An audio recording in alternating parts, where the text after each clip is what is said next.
జనగామ జిల్లాలో మాజీ మంత్రి ఎర్రబెల్లి దయాకర్ రావు పాదయాత్ర తీవ్ర ఉద్రిక్తతకు దారితీసింది. దేవరుప్పల, కడకండ్ల మండలాలకి ఎస్ఆర్ఎస్పీ కాలువ ద్వారా సాగునీరు వెంటనే విడుదల చేయాలని డిమాండ్ చేస్తూ ఎర్రబెల్లి దయాకర్ రావు కాలువ బాట పేరుతో పాదయాత్ర చేపట్టారు. సింగరాజుపల్లి గ్రామం వద్ద బీఆర్ఎస్ శ్రేణులతో కలిసి రహదారిపై ధర్నాకు దిగారు.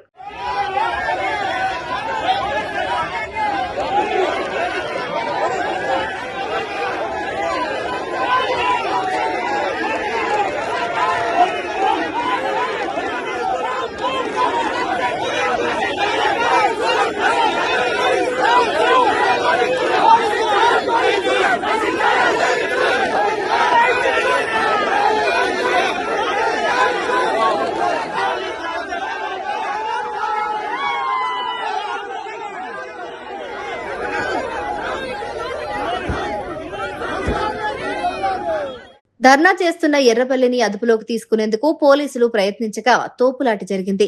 ఈ క్రమంలో ఎర్రబెల్లి దయాకర్ రావు నుదుటిపైన గాయాలయ్యాయి. రక్తస్రావం కావడంతో వెంటనే స్థానిక వైద్యుల వద్ద ప్రాథమిక చికిత్స అందించారు. అనంతరం పోలీసులు ఆయన్ను అదుపులోకి తీసుకుని దేవరుప్పల పోలీస్ స్టేషన్ కు తరలించారు.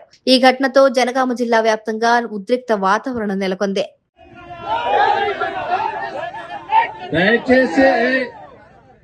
ఇప్పుడు కళ్యాణ లక్ష్మి బంద్ అయింది, తెలిసిందా మీకు? కోట్ల అది కూడా తెలిసి ఉండాలి. 6 నెలల కింద 3 నెలల కింద కోట్ల కేసు వేసి ఉండేవాడు.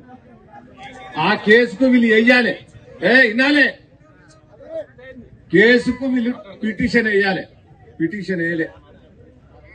పిటిషన్ వేయకపోతే ఎవరైనా పలకాలి కదా.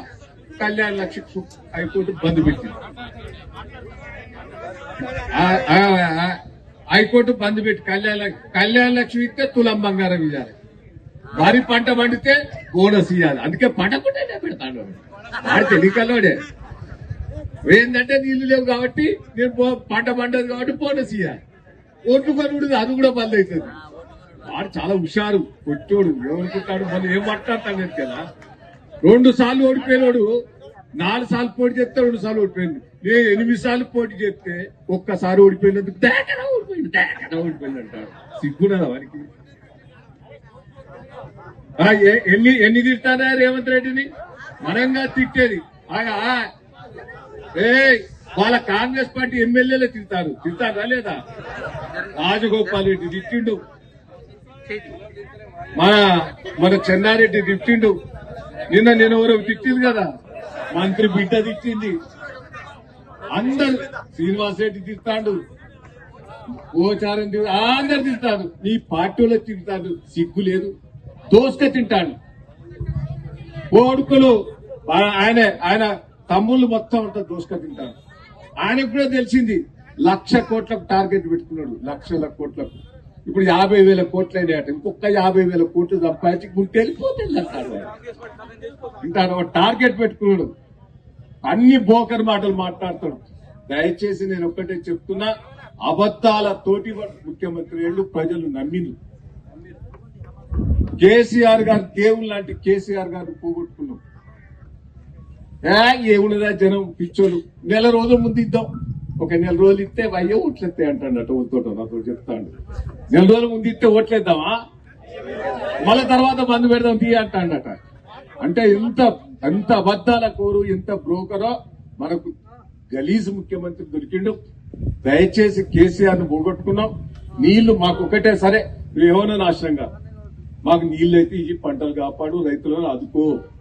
ఎకరాన పంటలు ఎండిపోయిన వాటికి నష్టపరిహారం 30,000 ఎకరాన ఇయ్యాలి. 10 మోటార్లు ఆన్ చేయాలి. పోనీ 15 రోజులు ఎండైతే ఎండైపోయింది, ఇక బతకలేము. కానీ ఇంకా కొద్దిగా ఏమన్నా ఉన్న వాటికి ఆకారం వస్తుంది. 10-15 రోజులల్లా మొత్తం చెరువు నింపి బావుల పంటి నీళ్ళు వదిలిపెట్టే ఏదే డిమాండ్. ఇది చేయకపోతే మేము ఇంకా విజృంభిస్తాం. అప్పటి వరకు కూడా లేవు అని కూడా ఈ సందర్భంగా తెలియదు.